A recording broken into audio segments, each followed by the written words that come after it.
Good morning and welcome to Financial Services Day. I'm Andrew Meal, our VP of Financial Services vertical here at Phenom. You know what's interesting about financial services? Everyone talks about digital transformation, but when it comes to how you actually find and hire talent, most of you are still stuck in 2010. Meanwhile, the fintech companies down the street are scooping up your best people with modern hiring experiences. Our goal is to help 1 billion people find the right work here at Phenom. And that includes helping you compete for the talent that's going to drive your business forward. What makes financial services hiring different? You're not just hiring someone who can do a job, you're hiring someone that customers will trust with their life savings, their mortgage, their retirement. That's a different level of responsibility. Your loan officer isn't just processing applications, they're helping families buy their first home. Your customer service rep isn't just answering phones, they're often the voice that calms someone down during a financial crisis. The stakes are high in financial services, and that changes everything about how you need to approach talent. Let me paint you a picture of what's happening in financial services right now and why traditional hiring isn't cutting it anymore. Meanwhile, technology is revolutionizing every aspect of financial services. AI and automation are streamlining operations. Blockchain and decentralized finance are becoming mainstream. Digital banking isn't optional anymore, it's table stakes. Now is your time to do this with hiring and human resources. But here's the interesting part. As technology handles more transactions, the human element has become more valuable than ever. Today's financial professionals need to be part technologist, part counselor, part salesperson, and part compliance expert. The workforce expectations have completely shifted. You're seeing a 65% increase in demand for tech-focused roles in traditional banking. Remote work has settled into a 45% hybrid model that isn't going away, but is still a struggle for most firms today. Critical skills gap exists in AI, machine learning, cybersecurity, and ESG compliance roles. People need to understand both traditional quant and finance, but also understanding emerging technology, all while navigating an increasingly complex regulatory environment. The talent competition, it's brutal. Your potential candidates can join fintech startups that look cutting edge. They can work for these tech companies offering stock options and unlimited PTO. They can freelance and make their own hours. First, there's the technology gap. 80% of financial institutions are still using basic ATS systems that feel ancient compared to the apps you and your candidates use every day. You're managing candidates with spreadsheets or disparate systems while they're expecting Netflix user-level experiences. Your career sites look like they were designed when flip phones were popular, but you're trying to attract people who expect everything to work like their banking app. The impact goes beyond just looking outdated. You're losing cybersecurity specialists to tech companies that can hire them in a week instead of a month. Your interview process is so long that top talent accepts other offers while you're still checking references. Customer service candidates with great communication skills are choosing companies that actually demonstrate good communication in their hiring process. Every slow, painful step in your process reinforces the stereotype that financial services can't innovate. Then there's the volume problem. And all of you are seeing this. Open a data analyst role today, and you'll likely get over 500 candidates applying in just a weekend. Some roles get flooded like these, while others can't attract anyone qualified. You're drowning in customer service applications, but you can't find qualified compliance specialists. Your teams are spending all of their time screening unqualified candidates instead of building relationships with the ones that you actually want. But here's what keeps me up at night for you, as so many of you have told me and our team. Security. Professional fraudsters are targeting financial services hiring with sophisticated fake applications. AI-generated resumes are getting past your initial screens. The risk isn't just of hiring someone who's unqualified. It's potentially giving bad actors access to your customers' systems and data. The risk isn't just hiring someone unqualified. It's potentially giving bad actors access to your systems and your customers' data. Every hire is now a security decision. This is where modern technology becomes your competitive advantage. AI-powered platforms built specifically for financial services can solve these problems while maintaining the security and compliance standards you all need and expect. Now, I know what some of you were thinking. Andrew, this is financial services. We can't just implement AI without considering governance, compliance, and security.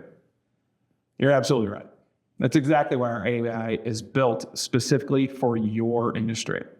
We understand that a loan officer needs different skills than a compliance analyst. That customer service in banking both requires empathy and precision. That every decision needs to be auditable and explainable. Every process still includes human oversight. We automate the repetitive tasks, screening, scheduling, verification, so your teams can focus on what humans do best in financial services: building trust, assessing character, and making nuanced judgments about the fit for your organization. Our platform includes comprehensive audit trails, bias detection, and fraud prevention built in. They help you maintain compliance while leveraging technology to solve your talent challenges. Here's the reality. Between all the challenges you're facing, the competition, the security risks, the technology gaps, your institution's still open every day. Customers still need loans approved, investments managed, and financial guidance. They expect to interact with professionals who combine expertise with integrity, technology skills with human judgment. That mission doesn't pause while you figure out your hiring process, and your technology keeps advancing whether you're ready or not. The question isn't whether AI will reshape how financial services finds and develops talent. It's whether you'll lead the change or get disrupted by it. But here's what I'm excited to show you. Over our time together today, you'll see exactly how financial institutions are winning the talent war. You'll hear from banks and financial services companies who are facing the same challenges you are. The same technology limitations, the same competition from fintech, the same security concerns. You'll discover how to build hiring processes that move at fintech speed while maintaining bank-level security. How to create candidate experiences that actually compete with what startups are offering. How to leverage AI while maintaining the governance your auditors require. Most importantly, you'll leave with a clear roadmap for your own transformation. Because at the end of the day, this isn't just about keeping up with technology trends. It's about ensuring every customer interaction is handled by a qualified professional who understands that in financial services, trust is everything. It's about building teams that combine technical expertise with human judgment. It's about securing the future of finance through people you hire today. All right, let's dive in and see how it's done.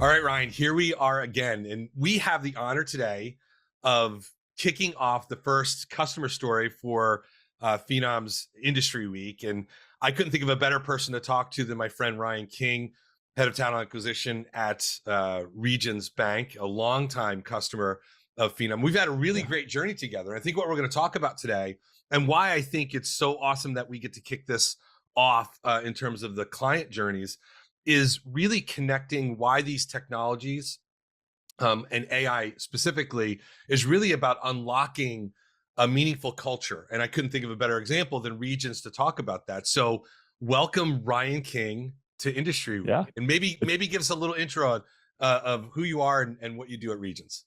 Yeah, it's great to be here. And I think you kicked it off perfectly, Cliff, because you've seen this entire transformation happen over the last 5 years. So thanks for having me. This is my second time to present to this awesome audience for Industry Week. I am with Regions, as Cliff said, lead the talent acquisition function here for the bank. And for those of you that don't know, we're headquartered in Birmingham, Alabama. Our company has about 20,000 associates, and we have been leading the culture charge here at the bank for the last 5 years, really for the last 8 years, but for the last 5 years, through our partnership with Phenom. Things have changed drastically, and I'm looking forward to getting into that story with you, Cliff. Great. And I can't think of a better place to start that story than really talking about your journey. I mean, you have been essentially in talent acquisition for most of your career. We've had you on some other podcasts where you've sort of detailed that. But with respect to your personal evolution, from a traditional TA leader to one that's really enabling technology to unlock what the teams can do, maybe walk us through a little bit of that journey and your mindset and your approach to embracing AI and automation. Yeah, I think for those of us that are at this point in our career, Cliff, you and I are about the same age. We've seen it all. I joked with you during our Unusual Attitudes conversation that, I started off with a typewriter, and I was carrying a typewriter from conference room to conference room. So literally have seen a typewriter turn into a fax machine, which partnered with newspapers, and then came the applicant tracking systems. Now we've got really cool CRMs and all kind of AI stuff. So I think the important thing there is that change is constant and change is good. And the only way that you can get better is through innovative change. And, we have this mantra here that we are always going to be looking through the windshield and not in the rearview mirror. And I think that's really important as you drive change through your company. Well, and I think it brings up maybe a question that some leaders have as you think about the way we used to do things. We'll just call that legacy, right? And there's nothing wrong with it. It's where we came from, and we sort of stand on the shoulders of the people and technologies from a legacy perspective. But for you personally, how are you overcoming your own learning curve and maybe even a little bit of your healthy skepticism about AI and automation and bringing that to your organization? I think continuing to challenge yourself to learn, and learning comes in many different forms, whether it's through experiential learning, which has happened for us. I mean, obviously, as our processes have evolved over the years, we have learned just through doing. But staying in touch with people like you and other industry experts that are putting out great content to read. I also think the important thing is watching my team learn. I have learned more about really AI and automation and transformation from my team that has really dug in over the years and are driving change throughout our TA organization. Well, good. I think that's a great transition to talk about Regions, from here on out and how this transformation took place. And so I think what would be helpful to understand is walking us through how Regions organically grew into using and embracing AI and automation, because this transformation it's not a light switch, right? I mean, there's a lot of thoughtful, and I was, walking with you as many here at Phenom were, but prior to us partnering together, there was a lot of pre-work that you had to do. So tell us about, and in detail, please, like where you started and how you were able to get the organization to at least allow you some latitude to start to work and bring in these tools. Because it's not just about Phenom, I mean, we're a huge part of it, but you have other partners, as many leaders do, Workday being one of them, as well as others. How do you sort of catalyze that into an effort and bringing it to your leadership, and then sort of up, and then sort of to your tactical folks that are going to execute it on the ground? Yeah, our story began in May of 2017. That's when I came to Regions, and really came to Regions with the understanding that we were going to move our HR organization from a very decentralized structure to a centralized COE HR function. And with that, we had to create talent acquisition. Talent acquisition did not exist at Regions prior to 2017. And my mindset around change is very strategic. It's one of my top 5 strengths, for the good or for the bad. But immediately we put a charge in place to create a strategic plan and a strategic roadmap for what the next couple of years would look like here at Regions. And the number one thing we had to do was hire recruiters. So we can't do any of this stuff if we don't have competent and excellent recruiters on the team. So there were a number of strategic objectives that were laid out, but after about 18 months of living in that roadmap, we quickly realized that, we've got an incredible culture here at Regions, incredible brand to sell. We are in awesome markets, and we did not have the vehicle to get that message from the 4 walls of Regions out into the candidate universe. So I went out to the market and fortunately met with Phenom. At the time, you were called Phenom People, and I've told this story to many people, that the main reason I took the meeting with Phenom People was because I thought the name of the company was really cool. I had no idea what I was doing, if that tells you anything. And, through that first meeting, into meetings with you, Cliff, and Mahi, and others, and seeing demos and really seeing firsthand how we could change the way that talent acquisition is positioned here at Regions and the way that talent acquisition is positioned with our candidates and clients. The evolution took place, and here we are, 5 years later, bigger and better than we ever were. Tell us a little bit about the culture at Regions. Because I think it's important to make that distinction. Every company has its own set of values, its purpose and its mission. And I think it's very clear, especially when I am, at your headquarters down in Birmingham, and I've certainly visited some of the branches, over the years, is a very, very strong culture of trust and confidence and working with the community. But in your words, tell us, as a leader, as an executive, describe Regions culture. Yeah, it's really easy, and you can see some of the words behind me. Our mission and values are things like putting people first, doing what is right, reaching higher, focusing on your customer, and enjoying life, which is pretty cool to have a publicly held company tell you that one of their values is to not only enjoy life, but to put people first. And, those 5 values ring true in everything that we do, from our automated campaigns to the communications that the recruiters are having with candidates. Our culture is strong, and it's getting stronger and stronger every day through the experience that we deliver. How do you balance the innovation piece? Because I think this is a conversation I've had a lot. You've had it.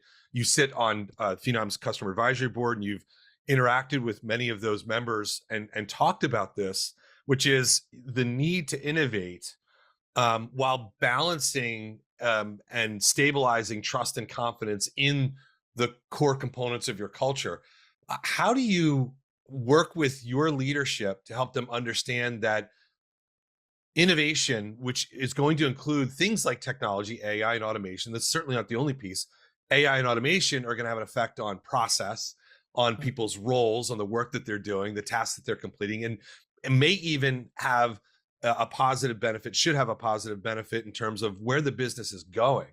That all revolves around the legacy of the culture that you have sustaining itself, right? So how do you have that conversation with your leaders, who are very protective of what they've cultivated in terms of the culture, and saying, like, we may be risking this? How do you confront that challenge?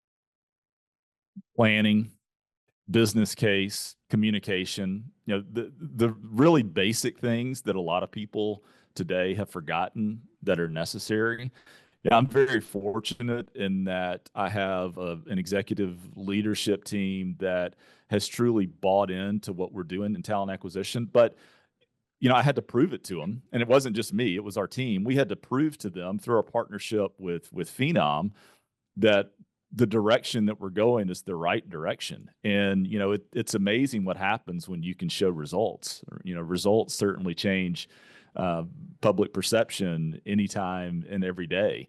But the strategic planning that we went through on the very front end and bringing leadership into the conversation very early, I didn't just go out to market looking for something. I went out to market with executive partnership, understanding what we were wanting and trying to do. And I think that's really important because it's a step that a lot of people forget to take. Yeah, I'm gonna repeat that because to me, if you take anything away from our audience takes anything away from this conversation in terms of how to, what you just said is incredibly important. Before you go to market, you have to go to your leadership and your stakeholders and even your teams, right? Because I know you involve your teams every step of the way. Right. Good leaders do, and say here, what are the business problems or the business benefits? Because it's both, right? That we're looking to achieve.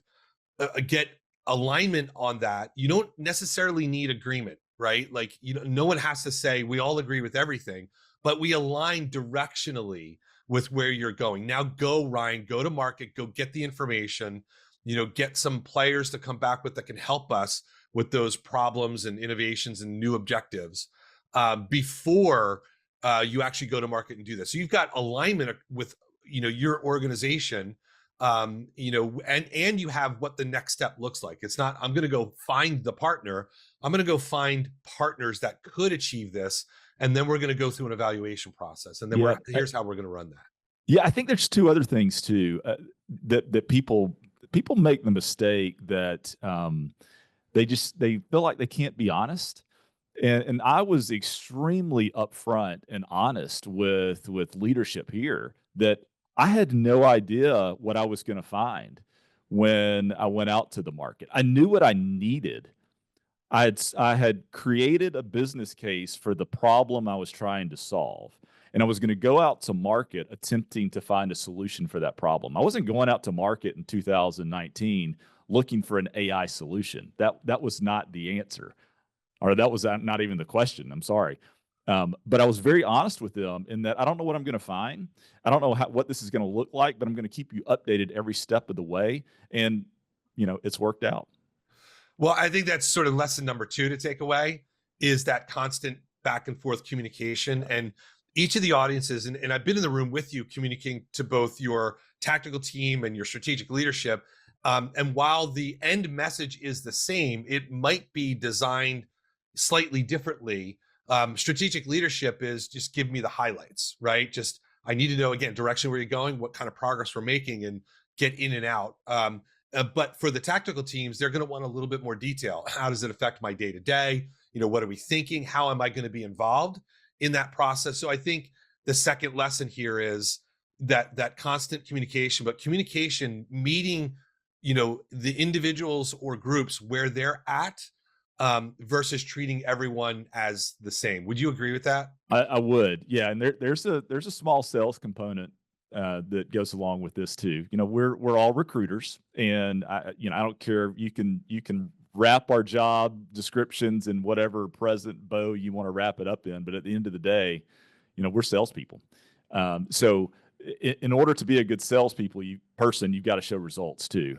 So my leadership team understands that. Okay, Ryan's a sales guy. He's a hoorah guy. He's an innovator. But fortunately, we've been able to continuously communicate results, and that's critically important. I want to address something that has come up often over my almost decade of being here at Phenom and working in this space. And that is the democratization of decision-making around technology, right? So what I mean by that is, some organizations might take a view that everyone gets a vote, right? And if we're not all in agreement, going back to my agreement versus alignment, then we can't move forward, right? So we're just going to make sure every single rock is turned over and everyone feels just absolutely awesome about everything and they know everything. And we see some of that. And then there are other, sort of decision-making cultures where it's, we just need to align on the general direction. And to your point about being honest, and this is where you do build the trust and confidence, there's some things we just don't know, right? Right. You're not going to know how it's really going to affect the organization until we really start using it. Like, we can do our best here. So that tell me a little bit about how the decision gets made. And once the decision is made, how do you ensure that everyone is continually rowing in the same direction?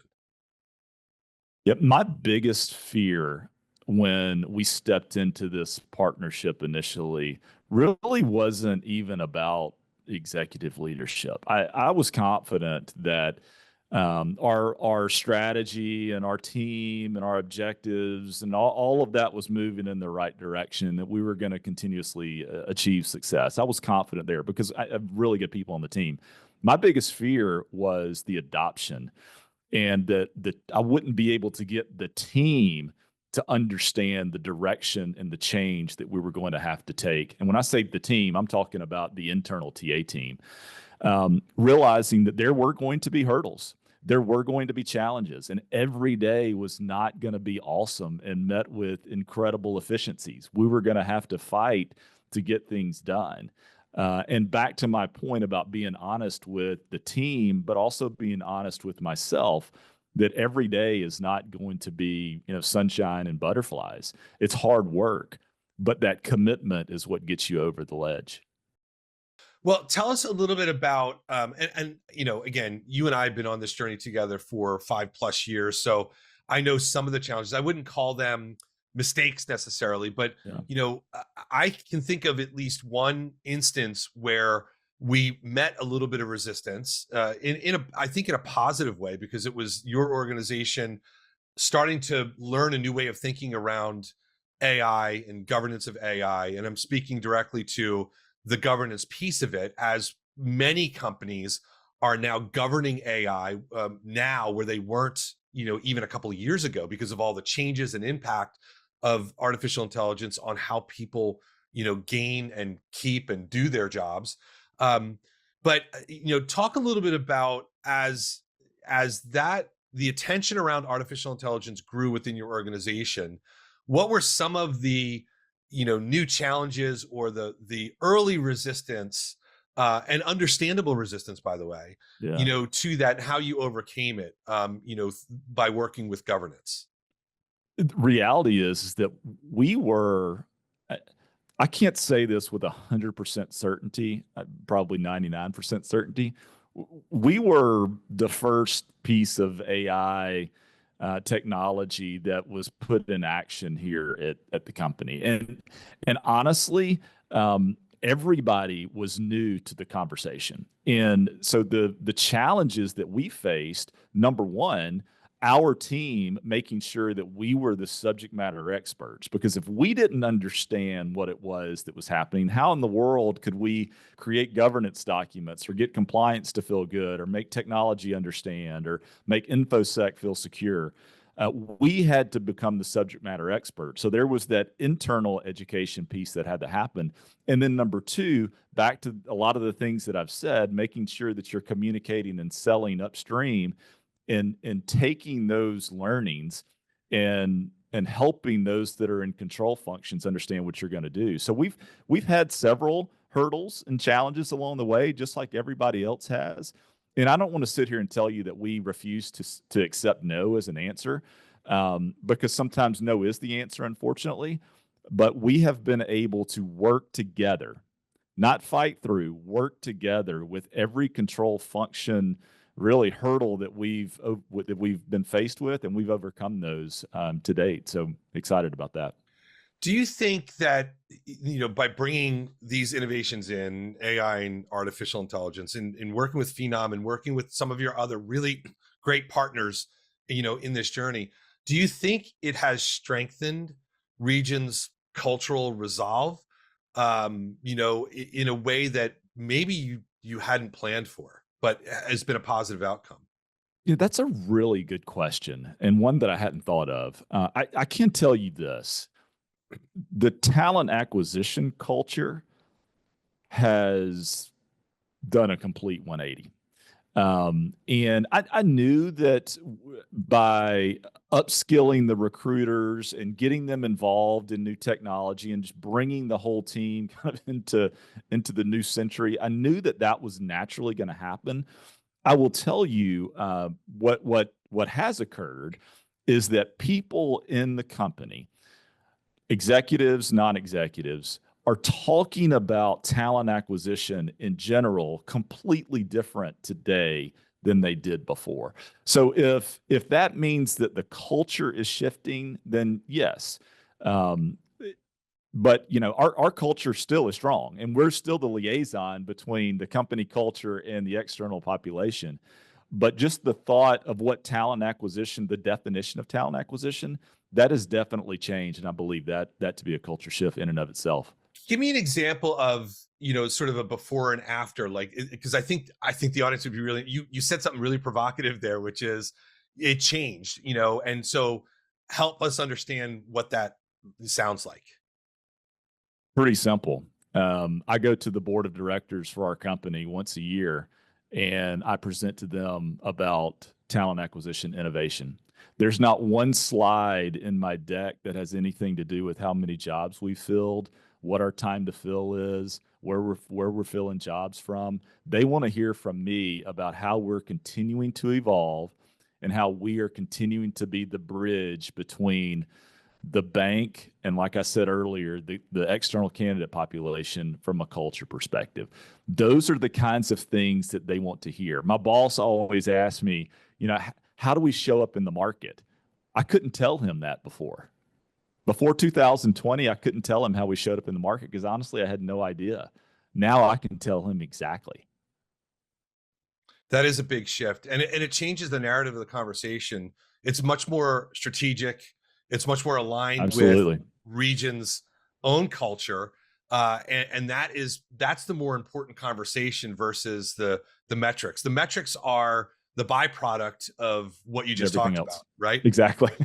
Yeah. So this is Industry Week, and so I do want to ask a little bit about, obviously Regions Bank is in the financial services vertical.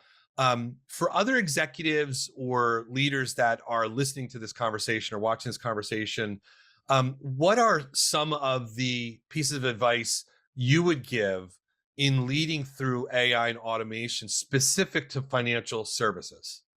Yeah. I'll go back to something I said at the very beginning. The strategy and the business case is critically important. Number one. Number two, making sure that you're bringing in the control functions on the front end and you're not attempting to work with them on the back end. I'll give a great example. We are looking, I think Cliff, it's going to be our 5th or 6th different implementation that is that's upcoming. And we're having a big dog and pony show in about, 45 days or so.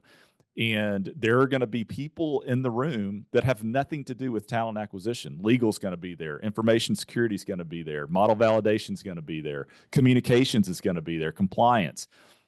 Because I want to make sure that they understand on the very front end how impactful this change is going to be.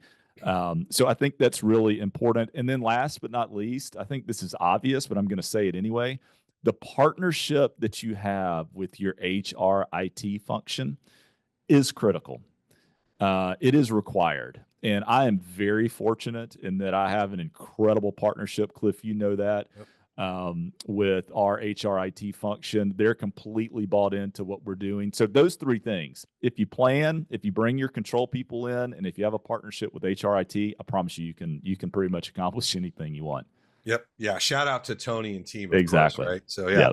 Yep.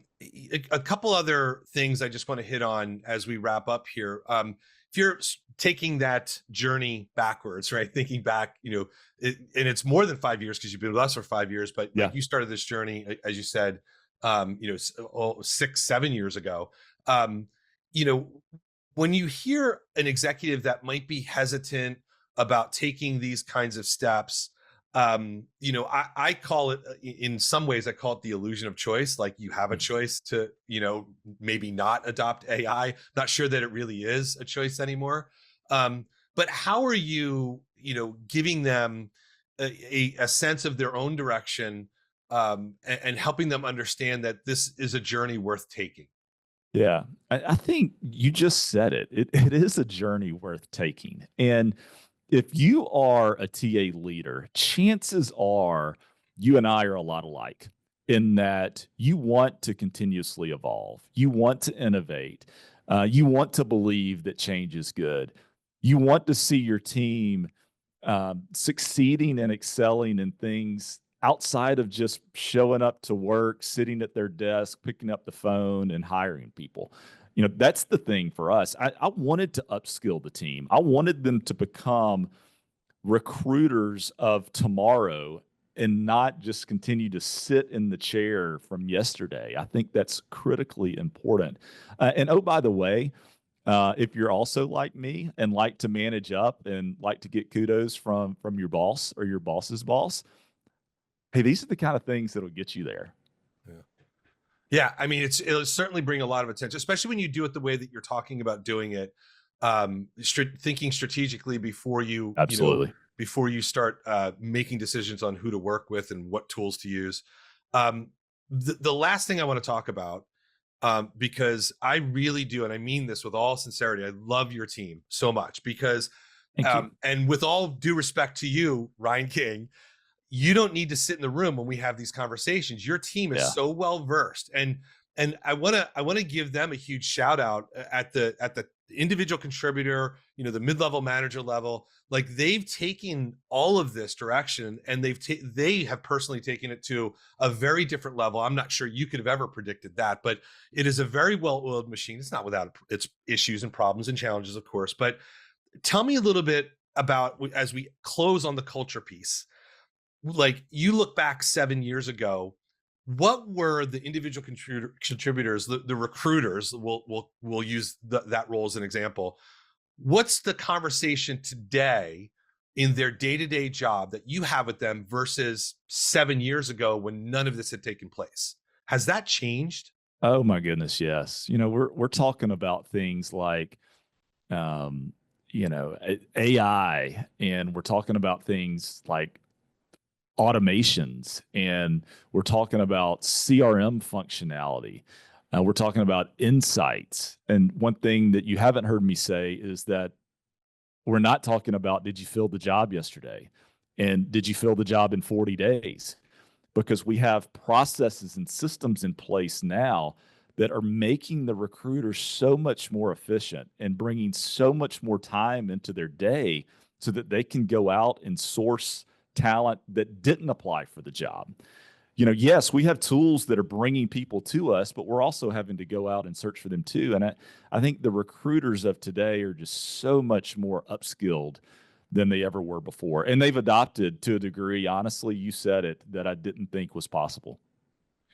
Well, I think this is a great way to close it out. Ryan King, thank you for Thank joining you. us. Thank you to Regions and your team for being an unbelievably great partner with Phenom and have helped us grow as a company as well. I enjoy our friendship immensely, and just thank you for being here and sharing your story. Thanks for always having me. I appreciate it.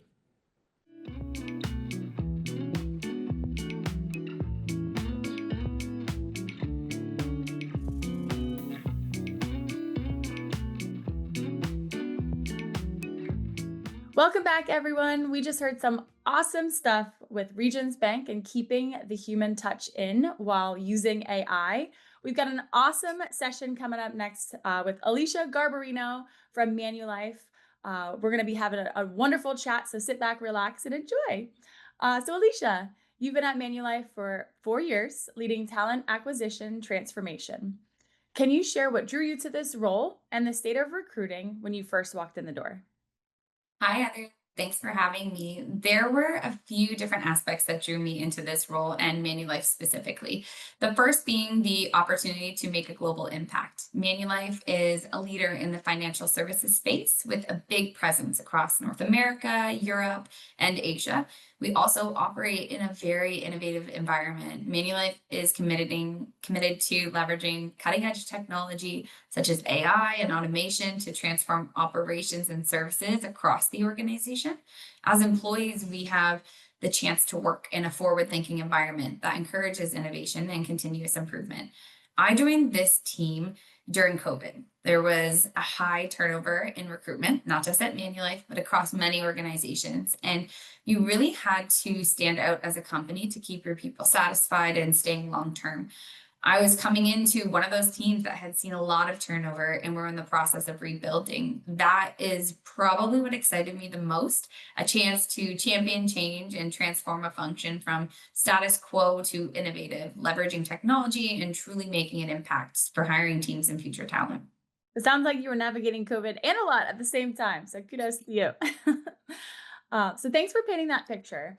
Now that we know where things started, can you describe Manulife's global recruiting operation to help our audience understand the magnitude of what you were managing? Of course, we have over 100 recruiters across 12 different markets, so quite a big team.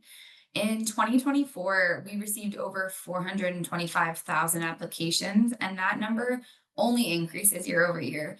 In terms of hiring, last year we filled over 7,000 roles globally. So our talent acquisition excellence team is small but mighty. On the operations side, there are 5 of us who manage day-to-day recruiter support globally, as well as all our projects and initiatives, such as bringing in new technology and reviewing and optimizing our recruitment processes. We also have a global employer brand team that is part of the talent acquisition excellence team.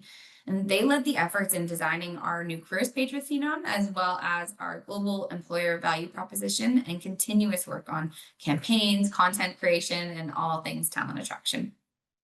Awesome. I think that helps give the audience some really great context for the rest of our conversation. Definitely sounds like you all were busy over there.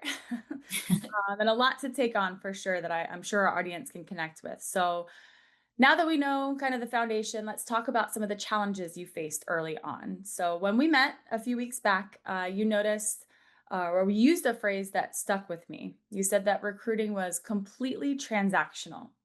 What did that look like for you guys day to day?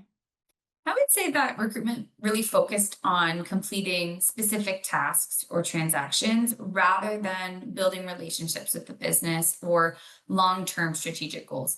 It was difficult for the team to build trust with their hiring managers given the environment we found ourselves in at that time. There was a lot of turnover, not only amongst our recruiters, but our talent acquisition leadership team as well. So I think a lot of people felt a bit uncertainty when it came to various aspects of recruitment.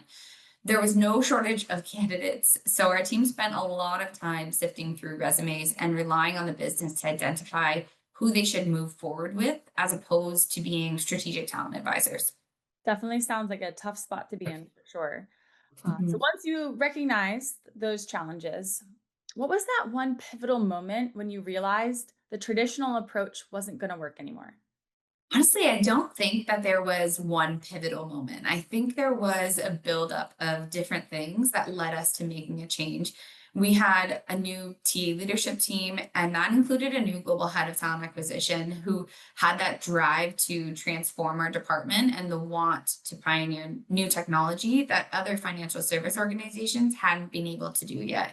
So, over the course of the last, I would say, 2 years, we have brought in individuals who truly champion change and thrive off of it. And that is so important when you're bringing in new technology or adopting new processes that people aren't familiar with. Support for change is definitely important. Change is hard no matter what, but support for sure makes it a little bit easier.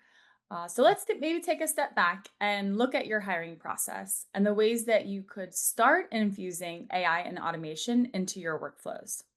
Can you tell us about your approach to implementing new tools within Phenom? Our approach to implementing any new tool or process focuses on several key principles. We always begin by assessing the need for change within our workflows by identifying bottlenecks in the current state and understanding where we can enhance efficiency. You can easily tell a story through data, but anecdotal feedback is equally as important. What are the end users saying? How can we make their day to day easier or less administrative? That next step, and probably the most critical, is engaging key stakeholders. I mentioned it already, but having people who are involved from the beginning, who believe in the change and want to see an impact, those are the people you want on your side, and those are the people you need to be successful. Another important component of implementing new features is gathering requirements to understand the solution, why we want it, and how we're going to get there.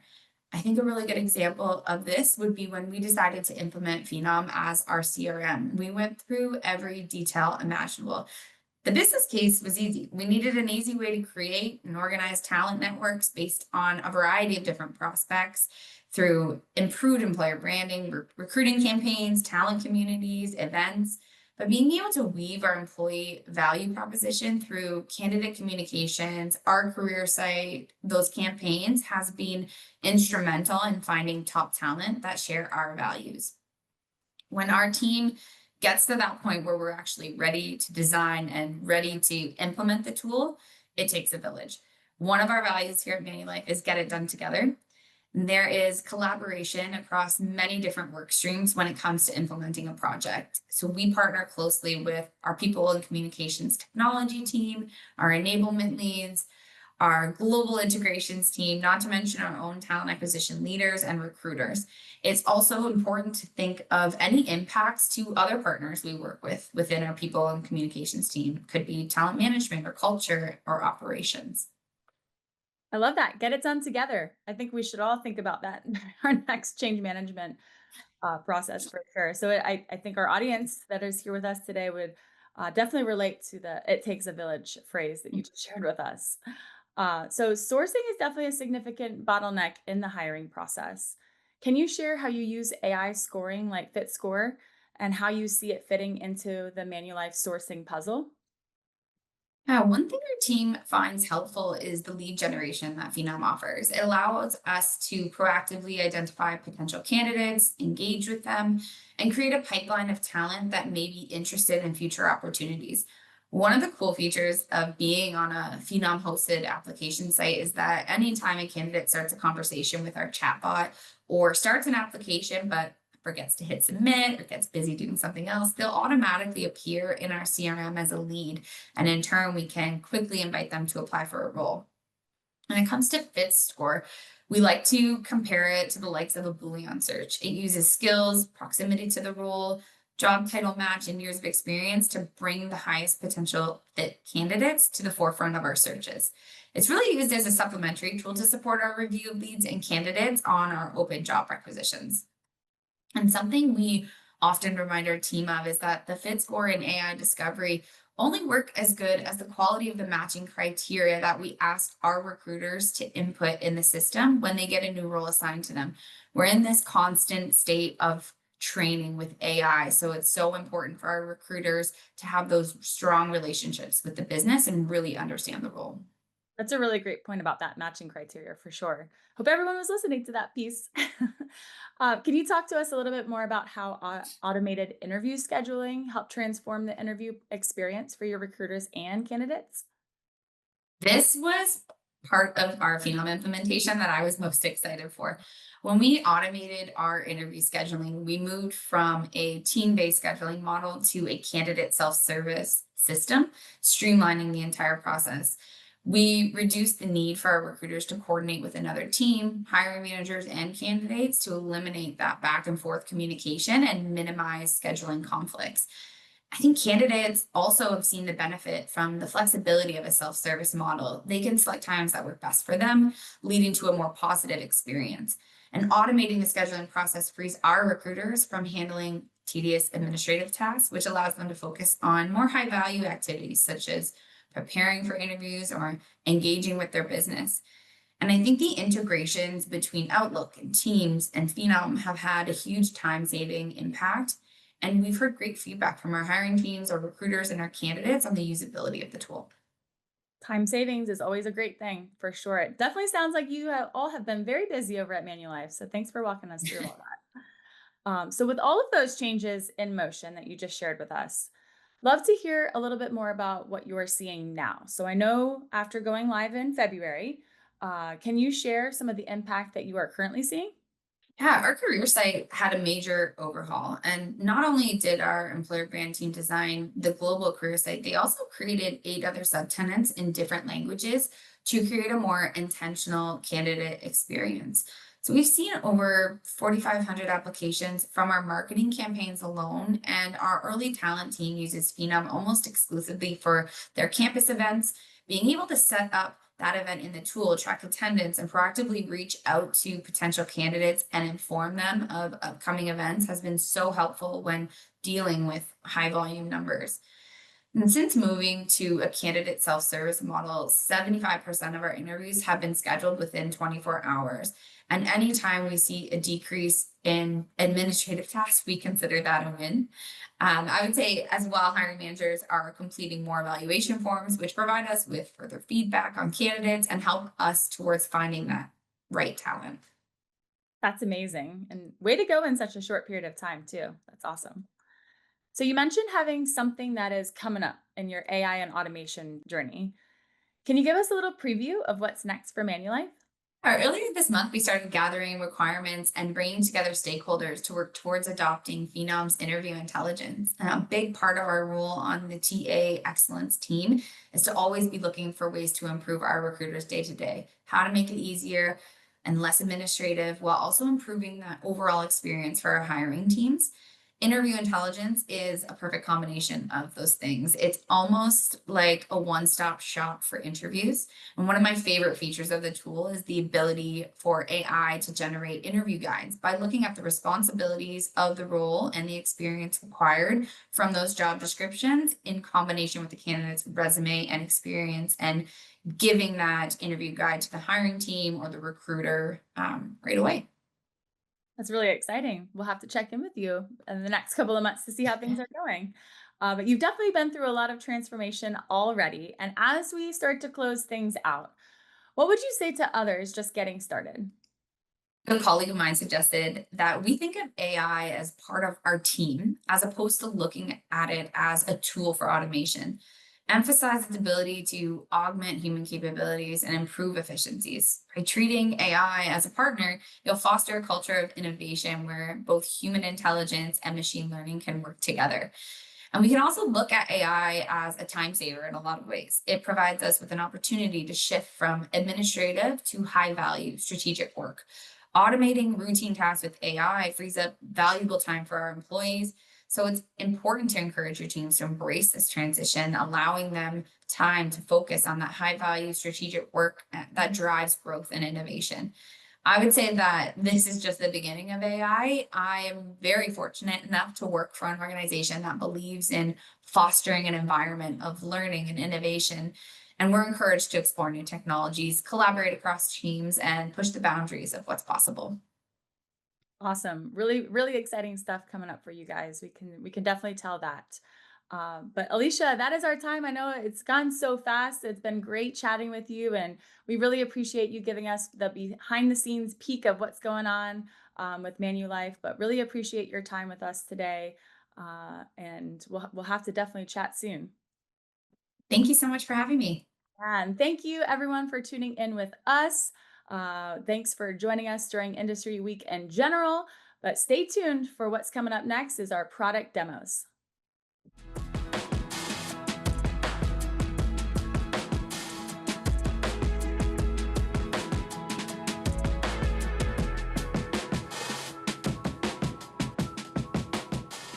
The financial services industry continues to go through a transformation fueled by technological advancements across the industry. These new technologies, such as AI, big data analytics, blockchain, and biometrics, are transforming the way financial institutions operate and interact with their clients. With this rapid change, FinServe organizations are having to rethink their hiring and upskill strategies to ensure they can meet the ever-changing needs of the business and also future-proof the organization to meet the needs of tomorrow. Many of the legacy skills and roles required in the industry either no longer exist or are being augmented to meet the needs of today. The problem is that data across the HR function is not traditionally built to talk to each other. You have data in your HCM, performance tools, spreadsheets, BI portals, or even in your people leaders' heads. It's like having a library with every book you need, but they're stacked randomly all over the floor. It's nearly impossible to find that 14th century novel taking place in Paris with a specific theme, specific writing style. But imagine having to find that employee across your organization who has been with your company for 4 years, has experience in portfolio management, has skills with leveraging AI and big data in their analysis, experience using Looker or Tableau, and has been flagged as a high potential by their leader. Organizing your library has a huge impact on several personas that are part of the talent journey, such as employees, managers, and even HR.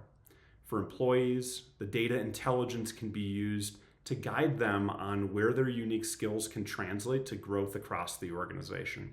For people leaders, the data and intelligence empower your leaders to have the insight and tools needed to guide their team on growth in the current roles, but also their individual career development. And for HR, the data intelligence fuels strategic planning, such as workforce and succession planning, all driven by data insights.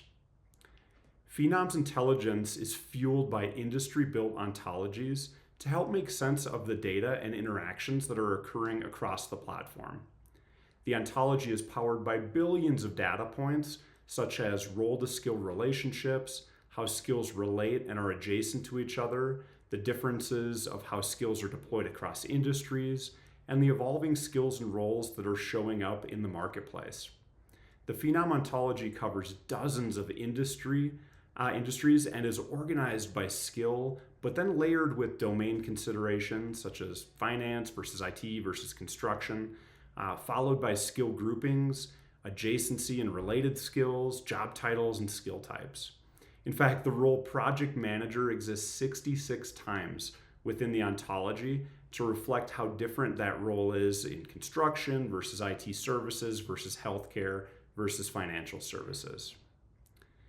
This library acts as the building blocks to hyper-personalize the journey of all the experiences across Phenom, provide relevant recommendations on the persona level, and provide a unique experience to all that touch the system. Feedback loops and your context to the ontology as well are used to personalize the data to the uniqueness of your organization. Feedback comes in the form of data, such as layering in your HCM or performance data sets. It also comes with interactions and moments, such as new skills your TA team is hiring, movement across the organization, or even feedback from people leaders and the marketplace around emerging skills. Now let's take a look at it from a candidate's perspective. Job seekers treat their search similar to consumers in the fact that they are typically window shopping before they're ever ready to buy. As they reach the Phenom site, they're prompted to have the technology guide them on their journey, all powered by intelligence. Some of the initial intelligence could be recommendations based on geography or even past search behavior. The platform continues to refine recommendations by prompting the candidate to provide some additional context through one of the many lead collection tools on the site, such as answering some questions, providing a resume, and then that detail is analyzed and run through the intelligence layer to provide recommendations. These interactions actually act as an extension of your team by being an always-on sourcer in creating new leads of all these window shopping interactions.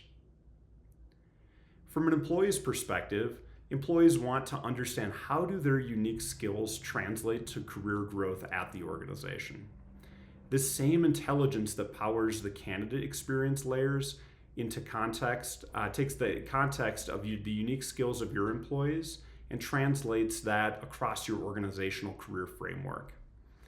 Depending upon where in the journey an employee is, such as maybe first week on the job or even those folks who have been in role for 3+ years, intelligence provides recommendations that are curated all the way down to the employee level. Your employees will have a profile that is populated by available data, but also processed through the Phenom ontology to infer skills based on the unique experiences of your employees. Additional details such as accomplishments, certifications, or even goals can be managed through this profile. Skills act as the fuel to the intelligence to guide your employees on where they can grow in their current role based on what is expected of the job, or even start mapping out the future. From a career growth standpoint, employees will have curated career path recommendations based on their unique skills translated across the organization. As a desired path is determined, employees will have the insights needed to understand where they need to grow from a skills standpoint, but also how they grow from leveraging interactions and integrations with your LMS platform, or even tools such as mentorship or gigs.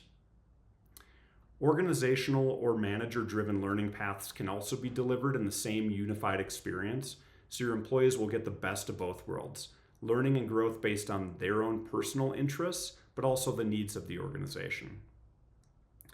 From a people leader perspective, the platform intelligence gives leaders access to understand the unique skills and aspirations across their team. One of the biggest challenges people leaders face today is having the tools and data to help guide their team. We've all been there. It's kind of time for that development conversation. Employee says, I want to grow. Manager asks, hey, where do you want to grow? What do you have interest in? Followed by employee saying, I don't know, where should I grow? Ends up being a circular conversation with no real outcomes because managers don't have those tools and data to help guide that conversation. This platform intelligence also curates recommendations for your people leaders, similar to what it does for the employee's perspective. And it does it on the employee level as well as team level to help facilitate these conversations. Insights into your team's current and future growth opportunities is available with a click of a button. Insights down to the skill level and how your team can excel in their current roles, but also feedback from the employee experience on where they're interested in growing. If guidance is needed, recommended paths and all the associated insights are available to facilitate these growth conversations. Recommendations can then be provided to your people leaders and then automatically delivered to your employees.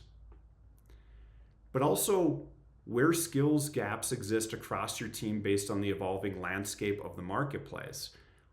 As new skills emerge, people leaders will be prompted to validate that they're important for the success of their team, but also quickly deploy learning plans to keep their people and teams up to date with skills. One final point of view in leveraging skills intelligence from the HR perspective is really to help understand the talent landscape across the organization and have a card catalog over their data for HR. Dashboard views allow for applicable slicing and dicing from an organizational data perspective, but you can also drill down into insights on the employee, role, or skill level. For strategic activities such as workforce planning, HR is going to be able to run multi-dimensional searches across your people data such as skills, job titles, readiness, location, or even insight-based parameters such as high potential flags. On the role level, they can also understand and influence the critical skills that are needed on the role level, validate emerging skills as they become relevant in the marketplace, and even publish those to your own ontology to influence the recommendations across the ecosystem that are always fueled by intelligence. And finally, on the skills level, understanding where specific skills exist across your organization, how they're related to each other, and who from across your organization has those skills or needs those skills to grow in their current role. This intelligence acts as the connective tissue across the end-to-end platform, focusing on providing guidance and recommendations to all of the unique users in the platform. As the financial services industry continues to transform, your employees will have the much needed guidance on where they can grow. Managers will be able to shepherd their team to the next great opportunity or get them better in their roles today. And HR will have the data needed to help drive strategic organizational planning. Within 3 months of launch of this platform, one of our FinServe partners was able to actually identify skills and career paths across 7,000 job profiles within the organization, averaging 25 skills per job. That then deployed to their employees. They were actually able to get adoption of over 19,000 team members, again, within the first 3 months of launch, by truly showing value all the way down to the persona level.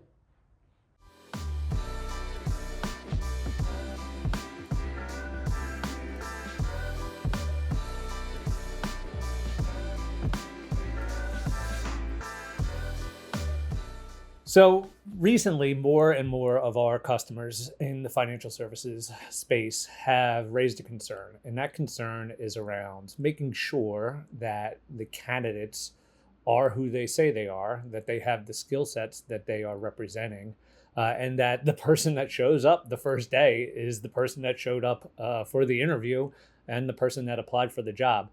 You might hear this referred to as fraud in the interview process. You might hear this referred to as fake candidacy or lack of authenticity.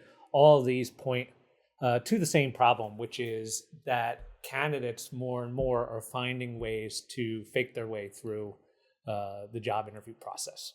And this represents a lot of problems, especially in financial services, where people who come into the organization are dealing with a lot of sensitive information potentially, right? So you're talking about organizations that are working with large corporations and managing their retirement plans. You're talking about companies that are working with individuals and managing their money and potentially giving them advice on how to move that money. And so there's a lot of scrutiny around how to mitigate risk in these organizations, and really all organizations, but since today is Financial Services Day, we'll focus on that in these organizations in the financial services industry to protect that information and make sure that their clients are protected. And this starts right in the interview process by making sure that the people that are coming into the organization are going to respect that privacy and confidentiality and are have the integrity to do the job. And so that's why we have put together the technology that we've been showing for hiring intelligence, but we are augmenting it with some new agent functionality. So how does this work? What are we talking about detecting in the process? So you've seen in some of the previous demos, maybe some of our X Plus screening capabilities, one of them being video screening. So video screening is the idea that we will send out questions to folks and ask them to record a response to themselves asynchronously. Really helps expedite the screening process for recruiters. So we get a good video of somebody answering a question, and that gives us some basic information about that person that we can use further in the interview process, not only to verify that they meet the requirements of the job, but also to help with fraud detection. The next step in the process is really our interview intelligence tool. The interview intelligence tool is the idea that you're going to be recording video interviews and using those recordings to summarize information about candidates, right? So the AI will analyze and look at the information that was provided. You can maybe generate a quick summary that says, just give me, a quick and dirty experience summary that I can go through without having to maybe watch the whole 28-minute video. And also, the AI will detect bias in this process. So if there's questions that are being asked that may or may not be quite legal or may introduce bias into the evaluation, then the AI will identify that and flag it as well. So these are tools that we have that act on that recorded information and bring summaries and identify whether somebody meets the requirements of the job. The fraud detection agent, which is kind of what I'm going to be showing next, is taking it a step further. So the fraud detection agent is going to give you some real-time guidance during a process to understand the answers that are being provided, whether they are authentic or whether there's the potential that they are being generated by an AI tool like ChatGPT or Claude or Perplexity. This gives you the ability in real time during the interview to really flag those potential unauthentic answers, inauthentic, unauthentic, one of those two. But to flag those answers that are being generated by AI and maybe dig in a little bit deeper, right? And so when people are putting their skills on resumes or their experience on the resume, and the interview is your best chance to really dig into the details on those skills, then you want to be able to understand if the things you're asking them to share are truly part of their experience, are truly part of their authentic self as a candidate. And that is what the fraud detection agent is doing. So in conjunction with the interview intelligence tool, the fraud detection agent sits in the interview assistant. So as you go through and you set up your interview and identify the questions that you're going to ask to, say, test analytical thinking or test problem solving or test the experience in different projects for, say, how a sales representative was able to meet a quota, or how they were able to handle some objections and get over the hump in a really big deal, how they were able to navigate different enterprises and the buying groups in those enterprises. All of that can be part of the interview. The questions can be defined by you. They can be defined by the AI as well. It will make some suggestions. You could say, sure, I like this question, or nah, I'm not really interested in that. And then the interview can proceed. The fraud detection agent will sit in the interview assistant and will listen to candidate responses. And it will analyze those responses and flag ones that potentially the candidate is using a tool like a ChatGPT. So if there's long pauses, if there's things like too much formal language, then the AI can raise the flag and say, hey, might be something wrong here.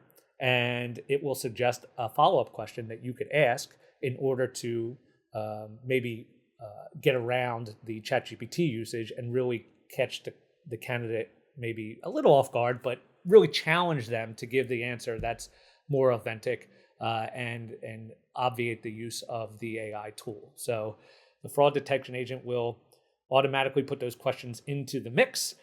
You can flow right into the rest of the interview. And then at the end, as part of your evaluation, you'll get a summary, right? So in the summary, you'll see the different grades that were given for the different questions, and you'll see potential fraud, right? So LLM usage is that ChatGPT or Claude or Perplexity usage, right? That's maybe the answer had too many pauses, maybe it had too much formal information. The other thing that you'll see as part of this summary is identity verification or validation. So that is the idea that we are using whatever information we've gathered about this candidate in the screening process from video screening that I talked about earlier in this video interview. If there's audio that we have as well from an audio screen or from a previously recorded phone call, we can use that. And we can detect that, yes, this person is indeed the same person that sent in the screening video and showed up for the interview. So all of that's available in the summary from the interview and as part of the evaluation for the person who's interviewing, whether it be the recruiter or manager or somebody else on the interview team. And they can take note of that and weigh that into their evaluation. And then as they finalize their evaluation, some of that same great interview intelligence functionality is still built into it, where it will identify bias in the evaluation and note it to the interviewer so that they can update and make the right evaluation.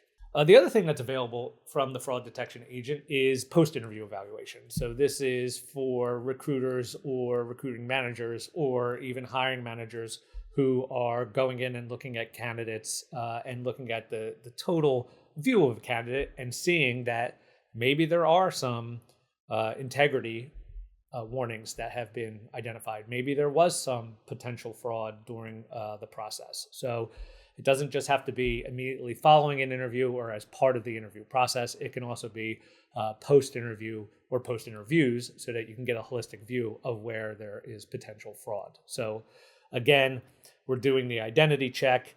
Yep, it's the same person that's showing up every time, but there's a high potential that they're using some AI tools to help augment their answers. So you'll see that there were 4 warnings that were identified as part of this analysis, right? So it's the right person that keeps coming, but they're getting tricky with their tools. And so maybe some formal phrasing that's being overused. So the evaluator can go in and review the video and say, yeah, it does look like they used ChatGPT or some other tool to provide that answer. Or they can say, oh, you know what? They just gave a bad answer. So obviously they're not a perfectionist. And they can move on and determine whether the candidate is going to continue to be considered in the process or not. They can dismiss the warnings that they don't think are valid and keep the ones that do, and then make a decision. That is the core of the fraud detection agent. It is really trying to identify several different things, right? One is during an interview, are people giving authentic answers, or are they potentially using a tool that is generating the answers for them? And if so, can they flag that and give suggestions for questions that might be able to go around the tool and get to an actual answer? Using the tools that we have available, like video screening, like interview intelligence, you're also able to determine whether the same person is showing up for every part of the process by using things like facial match or voice match, and just giving an indication that there's the potential that somebody is not the same throughout the process. Nothing is absolute here. We always want a human in the loop to help with the analysis. And so we're just raising red flags, giving an indicator that there's the potential that fraud is going on, that a candidate is not truly reflecting the actual skill set they have, and letting people make the right decision to either dismiss that candidate, to dig in a little bit deeper and find the right fit for their roles. So fraud detection agent, as I mentioned, works hand in hand with the hiring intelligence tools to get to a better experience for the interviewers and to avoid bringing in candidates that don't meet the requirements of a job from a skill set perspective, from an experience perspective, or from a culture fit perspective. Really helping to mitigate the risk for financial services organizations of bringing in folks that either are unskilled or maybe have malicious intent, which unfortunately is happening more and more in today's world. So that's the fraud detection agent. What's coming next for identifying gaps in candidate requirements is, in the future, look out for resume analysis, where we'll be able to understand whether resumes are truly capturing what a candidate is capable of, or whether they generated it on the fly, using additional sources to validate the information that's in those resumes, and really giving an end-to-end AI tool to eliminate bias, to eliminate fraud, and to create a smooth interview process for candidates, for recruiters, and for hiring managers. Thanks a lot.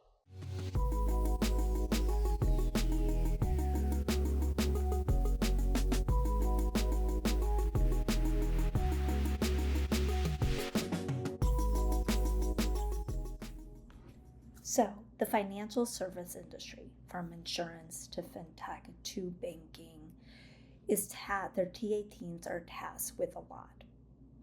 They are tasked to be able to be competitive with today technology companies for talent.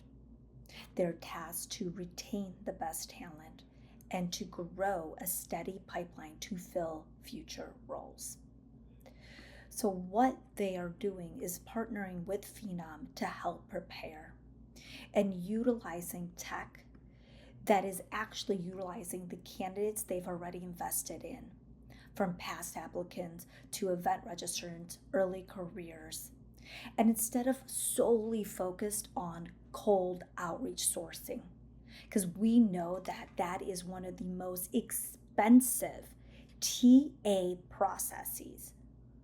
Because when you have to go out and cold source and sell individuals on your brand who have not expressed interest on your brand, on your jobs, the time, the resources, the cost, that is incredibly expensive.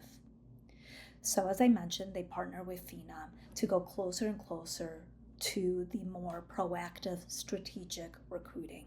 So how does that start? We'll be able to capture your job descriptions from your applicant tracking system. And immediately, the minute the requisition is open, a skill ontology will be built out for all of the open recs. This can be used then for pipelining, recruiting, and of course, all things TA.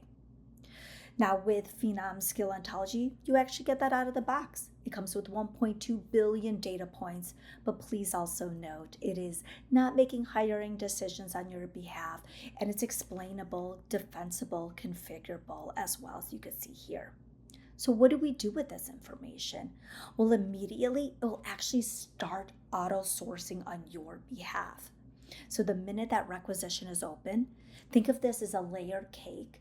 It will auto source for you current employees that have the skills, the experience, the job title that is needed for that role, similar skills, aligning skills, and such. And it will auto source individuals and put them in sequential order, so breaking the silos between talent acquisition and talent management. But then the next layer of that cake, it will automatically auto source past applicants, silver medalists, event registrants, and individuals you have already been able to capture through lead gen with Phenom's career site functionality, and individuals that could be auto campaigned. So think about that. Think about how many applicants you have sitting inside of your ATS that you are not able to use today, to source today. But Phenom's technology will be able to auto source those individuals for you. So utilizing automation and intelligence. But along with that, so now we're doing employees auto source, past applicants auto source, leads auto source, and all of those individuals that have already expressed interest in your organization. That is when that time and cost and resource per hire, that does go down. But along with that, we also know we need to give you a full life cycle, full capability of different types of candidates. So with Phenom's access to global data, we'll actually give you access to 800 million global public profiles. So these are individuals that are compiled from various sources and that can be auto-sourced for you on your behalf. These individuals have not expressed interest in your organization, but they have public profiles that are not scraped, that are going to be auto-sourced on your behalf. So that entire layer cake, the minute a requisition is open, all the auto-sourcing is done immediately. So that's where the days of post and pray are long gone. But now let's take this to the next level. What if also maybe we don't have an open rec, but we're always recruiting for, let's just say, an investment analyst, a financial analyst as well? How about those projects that you're constantly recruiting for, that is nonstop, you're always needing individuals for those to fill up a funnel? Well, with Phenom's projects, you could identify the information, the project you need, the workflow you want to track based on the non-requisition, such as how often you engage with them, those steps with engagement and nurturing and such. You're able to, again, track those stages and automatically, as I showed you earlier, the skills that you are looking for. And in just seconds, Phenom's technology will go out and find you individuals that are, again, not inside of your ATS, but are on the LinkedIns and the other public sources and tools of the world. And in just seconds, now I have access to over 14,000 investment analysts that I could then add to a project, add to a list, and campaign to. So think about all the different personas that your team has today, from full desk recruiters that I just showed you, from sourcers, all of those personas, all of those segments from open rec, always on recruiting, always on sourcing, can live in one centralized place. Now, of course, we do have a live integration with LinkedIn Recruiter licenses. So if your team does still want and need to use LinkedIn Recruiter licenses, they can. Tied to that project I just showed you, they'll be able to see that widget, and it'll automatically pull in the skills, the project that you're trying to recruit for, and that widget within LinkedIn, you'll be able then now to have LinkedIn recommendations. So all the candidates that Phenom auto sources for you from our intelligent sourcing tool, again, over 800 million global public profiles, will also bring in LinkedIn recommendations, one platform for all of your recruiting needs. But what if we wanted to now start utilizing generative AI? Well, I'm going to introduce to you X Plus Source. So think of this as an unstructured search that I'm doing and utilizing a sourcing assistant on my behalf to help me do that. So what if I was looking for a financial analyst, right? And I always spell this wrong, so let's see how it goes. Perfect, right on par. So I'm just looking for a financial analyst. It will automatically, as my sourcing assistant that is sitting with me side by side, will automatically go through and find all of the CRM leads and give me a quick snapshot of the summarization of their profile. So now I could see my CRM matches. I could add them to a short list. But you know what? I need more than just a financial analyst. This individual needs to also have experience in forecasting, let's just say.